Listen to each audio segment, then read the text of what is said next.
우리가 함께 읽은 본문 가운데는 이제 요한복음에 기록되어 있는 예수님의 세 번째 기적 이야기가 적혀져 있습니다.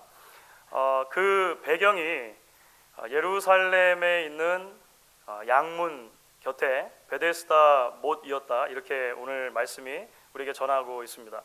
우리는 보통 이제 못 이렇게 하면 동요에 나오는 것처럼 깊은 산속 옹달샘, 조그만 못 이렇게 보통 생각이 나실 텐데요. 사실 예루살렘 시 안에 있었던 베데스다 연못은 자연적으로 발생한 그런 옹달샘 같은 못이 아니라 인공적으로 만든 저수지라고 보시는 것이 맞을 것입니다.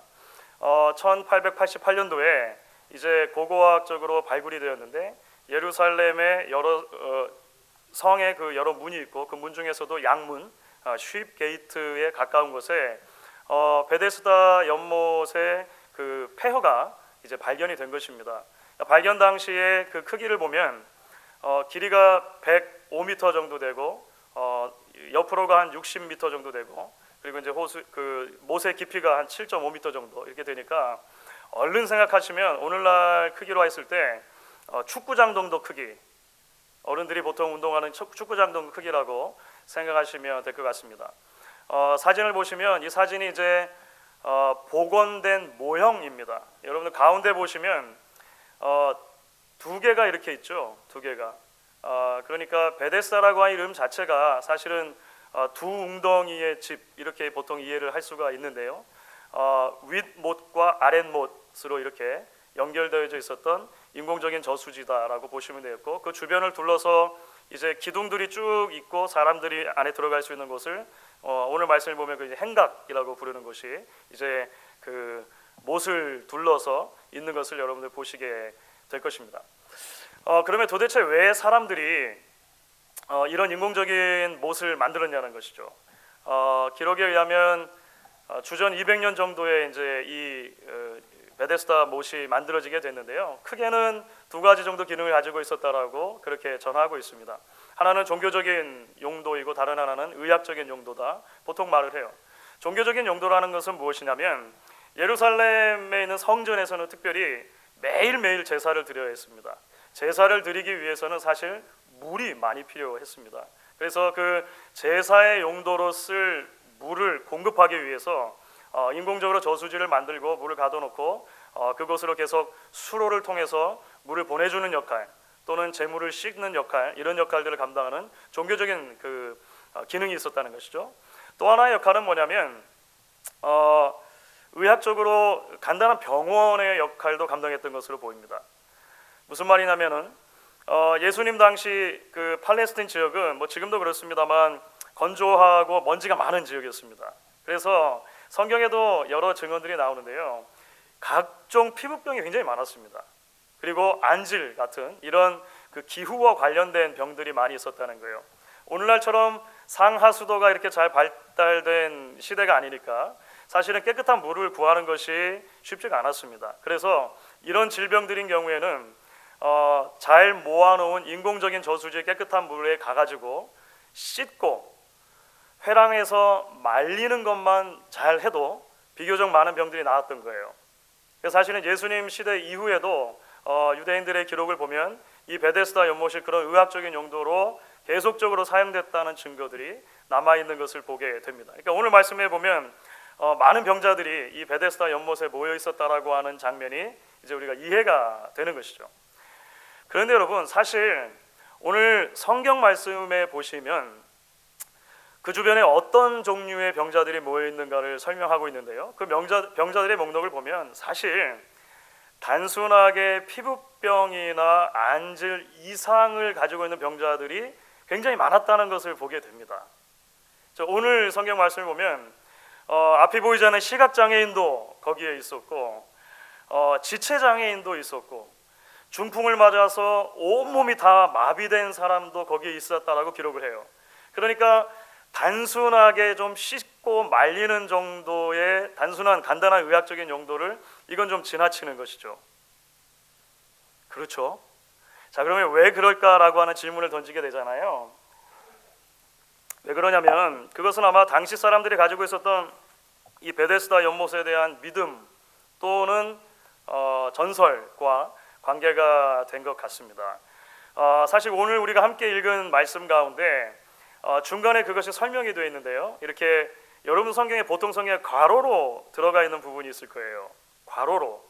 이 괄호로 들어가 있는 부분은 좀 어려운 전문적인 말씀입니다만 일부 사본에는 발견되지 않는 본문입니다. 많은 주석학자들은 이 괄호 안의 내용은 그 당시 사람들의 믿음이나 또는 전설을 그대로 반영하고 있다고 보통 이야기를 해요. 그 내용이 3절 후반부부터 4절까지 있는 것이죠. 한번 읽어보도록 하겠습니다. 3절 후반부터 4절을 여러분 같이 한번 읽어볼게요. 물의 움직임을 기다리니 이는 천사가 가끔 못에 내려와 물을 움직이게 하는데 움직인 후에 먼저 들어가는 자는 어떤 병에 걸렸든지 낫게 되밀어라. 자, 이게 무슨 말이냐면 이런 것이죠. 언제부터인지 그리고 왜 그랬는지 정확하게 알 수는 없지만 이 베데스다 그 저수지에서 가끔 이 간헐천이 솟아나는 현상이 발생한 것입니다. 보통 이렇게 이해하면 되겠죠.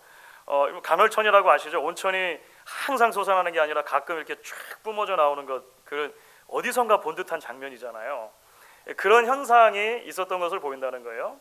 그것을 사람들은 뭐라고 믿었냐면 천사가 못에 내려와서 물을 휘젓고 가는 것이다라고 믿은 것이죠.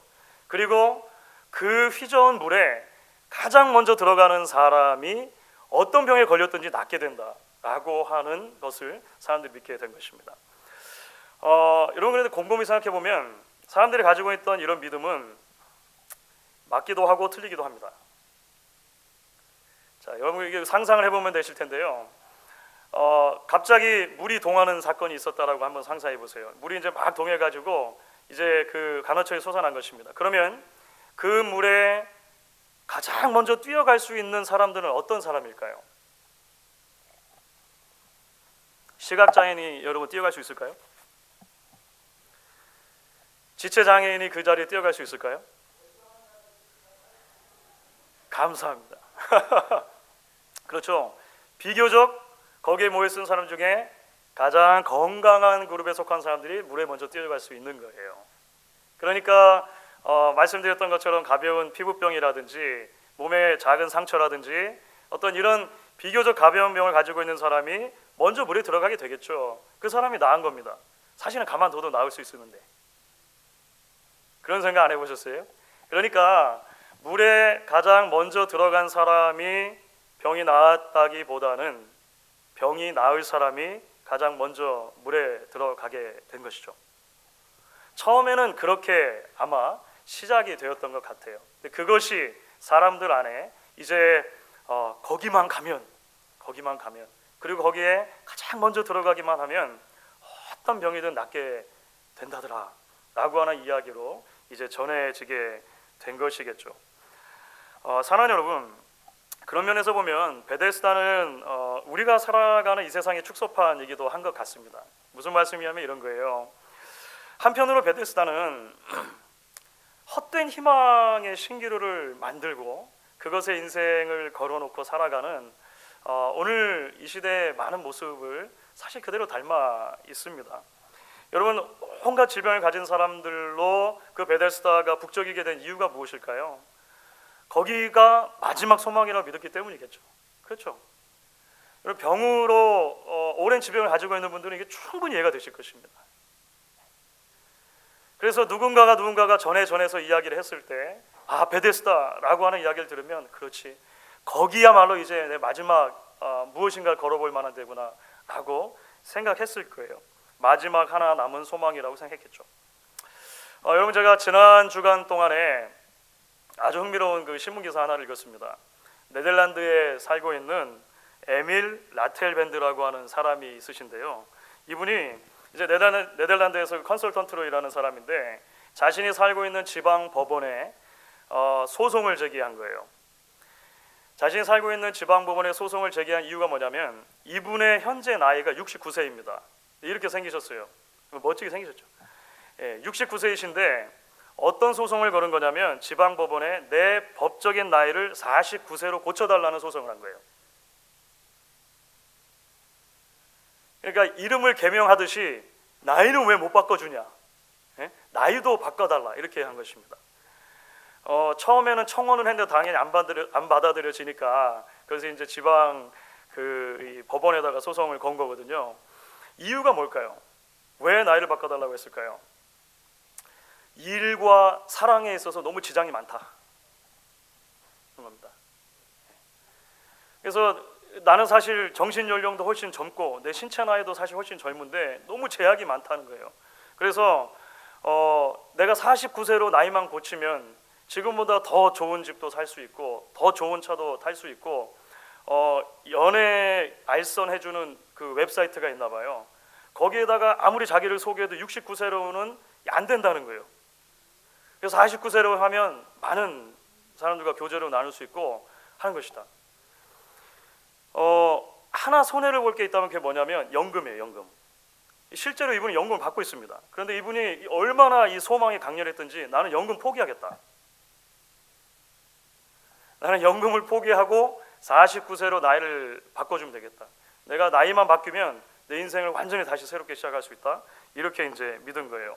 4주 뒤에 결론이 난다고 하니까 아직은 지켜봐야 될 것 같은데요. 지방 법원이 좀 당황한 것 같아요.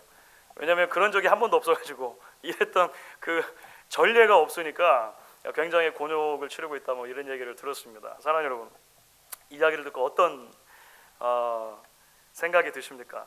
여러분 물론 이해가 전혀 안 가는 건 아니에요. 그렇죠? 나이가 점점 들어가면서 젊어지기를 원하는 것은 뭐 누구나 가지고 있는 소망이지 않습니까? 그런데 여러분 정말로 나이만 젊게 고치면 내가 진짜 젊어지는 게 아니라 나이만 젊게 고치면 모든 문제가 해결이 되는 것일까요? 출생 연도의 숫자만 바꾸면 정말로 인생이 거기부터 다시 새롭게 시작이 되는 것일까요? 10년 뒤에는 어떡합니까? 20년 뒤에는 어떡합니까? 저는 그 기사를 보면서 일종의 자기만의 베데스다를 만들어 놓은 한 사람의 모습을 보는 듯한 느낌을 받았습니다. 환상적인 것이고 신기루와 같은 것이죠. 사실은 없는 거예요. 그런데 나는 그렇게 믿고 싶은 것입니다. 그것만 되면, 그것만 채워지면 내 인생이 새로 시작할 수 있고 모든 것이 다 가능할 것 같은 그것 있지 않습니까? 그런데 여러분 사실 예수님 당시의 베데스다도 그랬습니다. 헛된 희망을 가지고 사람들이 모여들었는데요. 결국에 보면 그 헛된 희망을 품은 이들이 모여서 매번 지독한 절망을 맛보는 자리가 베데스다였다는 것을 우리는 쉽게 짐작할 수 있을 것입니다. 많은 사람들이 거기가 인생의 마지막 소망이 있다라고 기대하고 왔을 거예요. 그런데 물이 동할 때마다 무엇을 경험하게 될까요? 물이 동할 때마다 절망을 경험하는 거예요. 왜냐하면 그 누구도 1번으로 거기 들어갈 수 없기 때문에 그런 것입니다. 그 자리에 모이는 심각한 병을 가진 사람들 중에는 그 어느 한 사람이라도 1번으로 물이 동했을 때 더 마음이 무너지고 절망을 경험하게 되는 것이죠. 여러분 사실 어떤 면에서 보면 그 베데스다에 모인 환자들은 적어도 공통점을 가지고 모인 사람들입니다. 그렇죠? 그러니까 병이 있다라고 하는 공통점. 여러분 이렇게 아픈 분들끼리 모이면 여러 정보를 공유하시잖아요. 그렇죠? 그런 그 인지상정이 되니까 동병상련이 되니까. 그래서 이제 거기에 있는 사람들이 다 그런 여러 병들을 가지고 있었고 낫기를 원하는 마음들이 있었기 때문에 여러분들 이제 조금 있다가 보면은 제법 이렇게 친해지기도 했을 거예요. 아유 어느 지역에서 오셨어요? 무슨 병 때문에 오셨어요? 몇 년이나 그런 거 고생하셨어요? 혹시 이거는 트라이 해보셨어요? 자녀는 몇이나 드세요? 여러 가지 이야기를 하겠죠. 시간이 좀 더 흐르게 되면 조금씩 겉보기에 친밀감처럼 보이는 일들도 일어날 것입니다.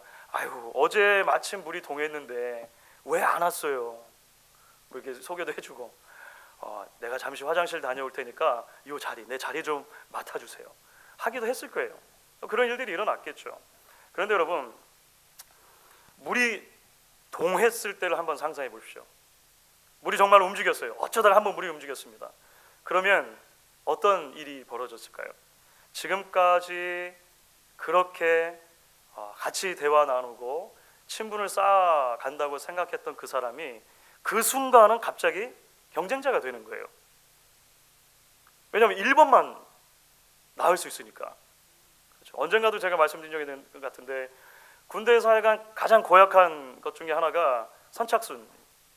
훈련 받다가 저기 보이는 축구 골대까지 갔다가 돌아오는데 선착순 한 명, 보통은 이제 한 명은 안 하는데 한 명 이렇게 하면 어떻게 됩니까? 지금까지 같이 밥 먹고 같이 잠자고 같이 대화하고 같이 인생을 고민했던 내 전우와 동료가 경쟁자가 되는 거죠. 그냥 한 명만 남을 수 있으니까 그런 것이죠.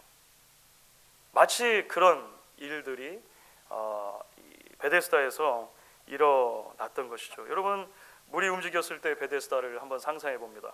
소리를 지르고 밀치고 달려들고 울부짖고 아마 그야말로 아비규환이 따로 없었을 것 같다는 생각을 해요. 그런 면에서 보면 물이 동하는 그 순간은 어떤 순간이냐면 평소에는 잘 모르는데 물이 동하는 그 순간은 사람들의 마음속에 감춰져 있던 가장 내밀한 욕망이 그대로 드러나는 순간이었을 것입니다. 내 안에 감춰져 있던 괴물과 같은 본성이 드러나는 바로 그 순간이었을 거예요. 왜냐하면 베데스다라고 하는 신기루가 약속해주는 그 약속에 가장 근저에 무엇이 깔려 있습니까? 나만 낳으면 된다라고 하는 생각이 깔려 있는 거죠. 베데스다는 그런 곳입니다. 나만 낳으면 되는 곳인 거예요. 당연히 우리 안에 있는 본성들이 다 쏟아져 나올 수밖에 없겠죠. 여러분, 그것이 바로 베데스다이고 사람들이 만들어 놓은 베데스다의 신기루와 같은 환상이고 그 모습을 통해서 우리는 우리가 살고 있는 시대와 때로는 우리 자신 안에 있는 내면들을 보게 되는 것입니다. 그런데 여러분, 오늘 이야기가 거기서 멈추지 않습니다. 이런 베데스다를 소개하는 것으로 멈추지 않고 예수님께서 그 베데스다를 찾아가는 이야기로 연결이 되어집니다. 예수님은 그 베데스다에 가셔서 한 사람을 만나주세요. 그리고 그 한 사람을 고쳐주십니다. 이 전체 이야기를 통해서 예수님께서 정말로 하시고 싶은 말씀 또는 보여주고 싶으셨던 것이 뭘까요? 베데스다가 아니라 예수께 소망이 있다는 것을 알려주기 원하시는 것입니다.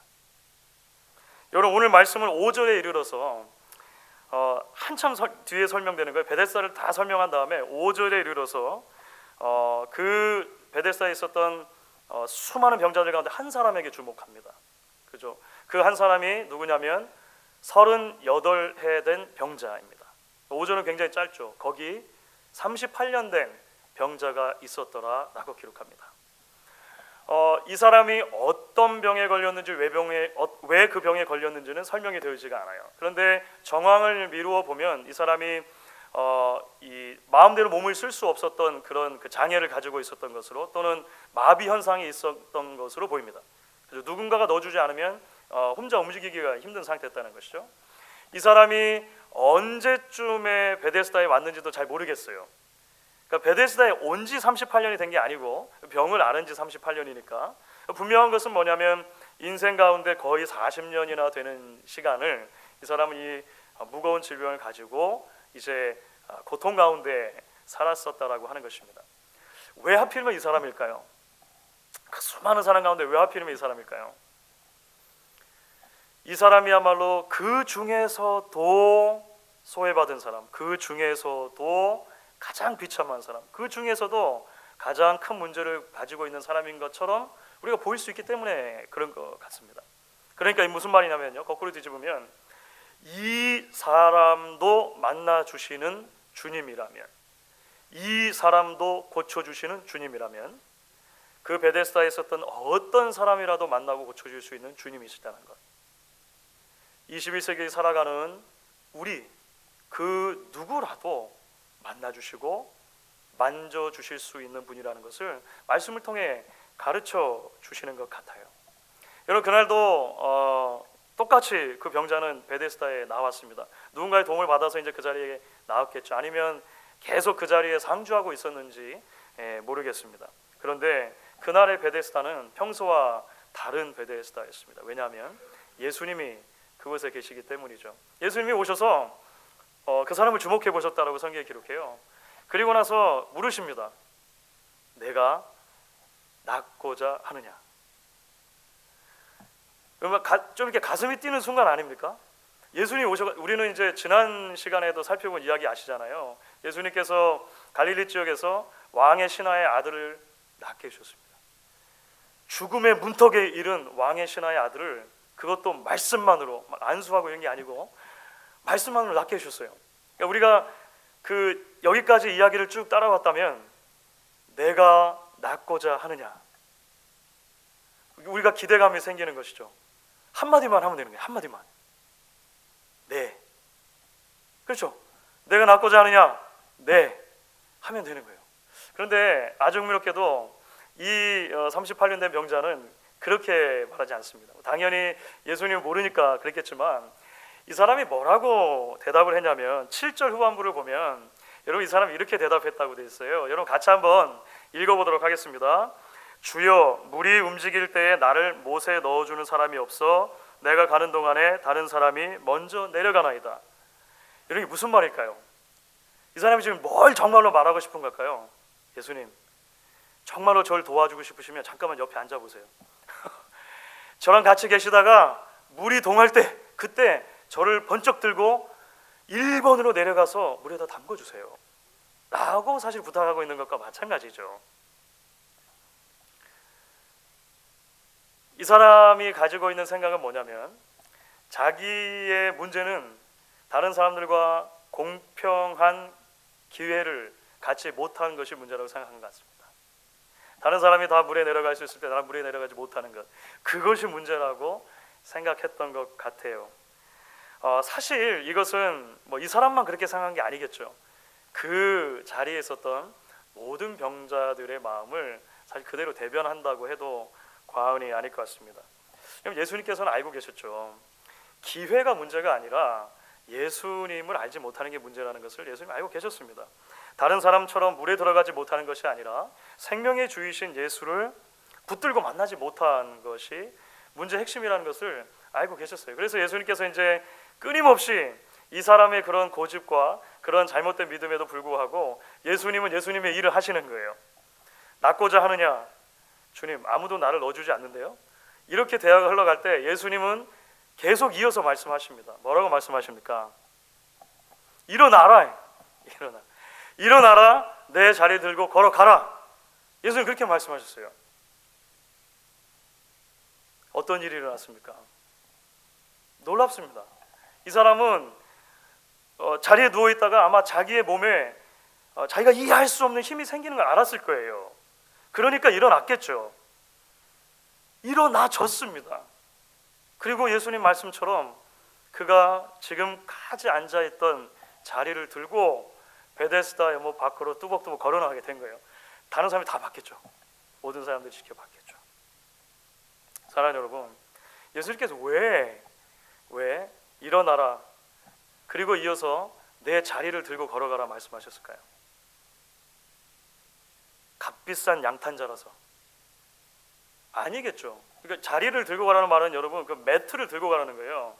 그러니까 매트를 깔고 있었는데 일어나서 이제까지 안고 있었던 그 매트를 들고 나가라 이렇게 말씀하신 거거든요.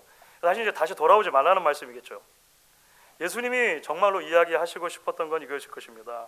더 이상 베데스다를 바라보면서 헛된 희망 가지고 그렇게 살지 말라는 것입니다. 더 이상 물이 동하는 것만 바라보고 거기에 인생의 소원을 걸고 살지 말라는 것입니다. 더 이상 사람이 사람을 믿지 못하고 진정한 의미에서 친구를 만들지 못하는 그런 아비규환과 같은 세계 속에 살지 말라는 것입니다. 환상의 구조물인 베데스다를 버리고 미신적인 가치관의 껍데기를 버리고 복음을 따라 예수 그리스도를 따라 살아가는 삶으로 예수님이 초대하시는 것이죠.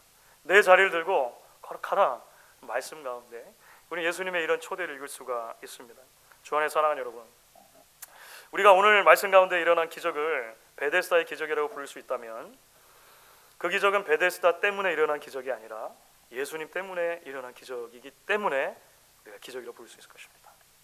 그리고 그 예수님께서 지금도 저와 여러분을 향해서 말씀하고 계시는 것이죠. 내가 낳고자 하느냐? 일어나 자리를 들고 걸어가라 말씀하시는 것입니다. 사랑하는 여러분, 말씀드린 대로 예수님 없이 살아가는 인생은 베데스다와 같은 환상에 집착할 수밖에 없습니다. 그것은 이해가 되는 거예요. 그런데 여러분 아십니까? 사실 교회나 성도도 때로 마찬가지일 수 있다는 것입니다. 예수님과의 만남이 신앙의 우선순위에 있지 않을 때 성도도 교회도 때로는 이 베데스다의 아이러니에 빠지게 된다는 것입니다. 교회와 성도가 때로 하나님의 은혜를 잊어버리고 끊임없이 비교 의식과 열등감에서 헤어나오지 못하는 이유가 무엇일까요? 때로 신앙의 열정과 확신을 잊어버린 채로 힘없고 위축된 신앙생활을 하는 이유가 무엇일까요? 때로 참된 교제와 풍성한 용납과 사랑의 나눔이 있어야 하는 신앙의 공동체가 오히려 경쟁의 자리가 되고 소외의 자리가 되고 나아가서 다툼의 자리가 되는 이유가 무엇일까요? 예수에 집중하지 않기 때문에 그런 것입니다. 예수께서 우리를 구원하시고 우리를 만나 주셨음에도 불구하고 여전히 우리는 예수 이외에 다른 것들을 환상과 같이 만들어 놓고 그것이 채워져야 나의 신앙이 비로소 완전해질 수 있다고 믿기 때문에 그렇다라고 하는 것입니다. 사랑하는 여러분, 기억하실 수 있길 바랍니다. 다른 사람들처럼 균등한 기회를 가지지 못한 것이 문제가 아니라 예수를 만나지 못한 것이 문제입니다. 예수를 붙들지 못하는 것이 문제입니다. 다른 사람이 가지고 있는 것을 나도 가지지 못한 것, 다른 사람이 누리는 것을 내가 누리지 못하는 것이 문제가 아니라 예수님을 소유하고 그분과 끊임없이 함께 동행하지 못하는 우리의 연약한 신앙이 문제라고 하는 것을 우리가 기억해야 하는 것입니다. 여러분, 말씀을 마무리해 보도록 하겠습니다. 지난달인 10월 22일에 유진 피터슨 목사님이 85세를 일기로 하나님의 부름을 받으셨습니다. 유진 피터슨 목사님이라고 들어본 것 같으시죠? 사실 이제 기독교 영성과 사역 또 말씀 묵상과 관련해서 많은 책을 쓰셨고, 그래서 목사들의 목사로 불리는 분들 중에 한 분입니다. 저도 그분의 책을 참 좋아하고 많은 그 도전과 위로를 받았기 때문에 설교 가운데 유진 피터슨 목사님을 종종 인용을 했던 건 아마 기억하실 거예요. 그런데 이제 그 유진 피터슨 목사님이 돌아가시기 바로 직전 이제 침상에서 마지막으로 한 말씀이 있다고 이제 신문에서 읽은 적이 있습니다. 그 주변에 있었던 가족들이 이제 그 증언을 해주신 거예요. 마지막에 사실 이제 조금 정신이 혼미해지기도 하시고 이런 과정을 겪으면서도 몇 마디 말씀하셨는데 그 중에 마지막 말씀이 이것이었다는 것입니다. Let's go, let's go 라고 하셨다는 거예요. 사실 제가 참 좋아하는 유진 피터슨 목사님의 책 중에 한 길 가는 순례자라고 하는 책이 있습니다. 시편 가운데서도 특별히 성전에 올라가는 노래들에 대해서 이제 주석을 하고 강해를 해놓은 책인데요. 제가 작년 초반부에는 사실 그 책을 가지고 함께 여러분들과 성전에 올라가는 노래 시리즈를 말씀을 나눈 적이 있습니다. 기억이 나실 것입니다. 그런데 그 한 길 가는 순례자라고 하는 책의 원 제목이 무엇이냐면 이것입니다. 영어로는 A long obedience in the same direction입니다. 한 방향으로 오랜 순종이다, 이렇게 이야기를 해요. 하나님께서 예수 그리스도 안에서 우리를 구속해 주셔서 자신의 전부를 주시고 우리를 믿음의 길에 들어서게 하셨고, 그 믿음의 길은 이제 그 주님만을 바라보며 주님만이 나의 소망이라고 고백하며 그 주님과 오래도록 동행하는 것이다 라고 가르치고 이야기하는 것인데요. 그런 삶을 사셨던 분이 인생의 마지막에 남기신 말씀으로 Let's go, 너무나 잘 어울린다 이런 생각을 제가 했습니다. 이제 마지막에 문턱을 넘어갈 때 이제 정말로 그 주님께로 가게 됐구나. Let's go. 사랑하는 여러분, 예수님께서 저와 여러분을 만나주시기 위해 먼저 우리에게로 다가오셨습니다. 우리가 주님께로 먼저 간 것이 아니라 주님께서 먼저 다가와 주셨고 특별히 그 주님께서 십자가 위에서 자신의 전부를 쏟으심으로 우리를 당신의 백성으로 삼으시고 당신과 동행하는 길로 초대해 주셨습니다. 헛된 희망과 절망의 자리가 아니라 믿음과 참 소망의 자리로 저희를 불러 주신 것입니다. 베데스다가 아니라 자신에게 소망을 두고 살라고 우리를 초대해 주신 것이죠. 38년 된 명자를 불러주시고 만나주시고 새로운 인생길을 걸어가게 하신 주께서 오늘도 저와 여러분을 부르신다라고 저는 믿습니다. 낫고자 하느냐? 일어나 자리를 들고 걸어가라. Let's go 하시는 것이죠. 이 초대와 부르심에 믿음으로 응답할 수 있는 저와 여러분 될 수 있기를 주의 이름으로 간절히 축원하겠습니다.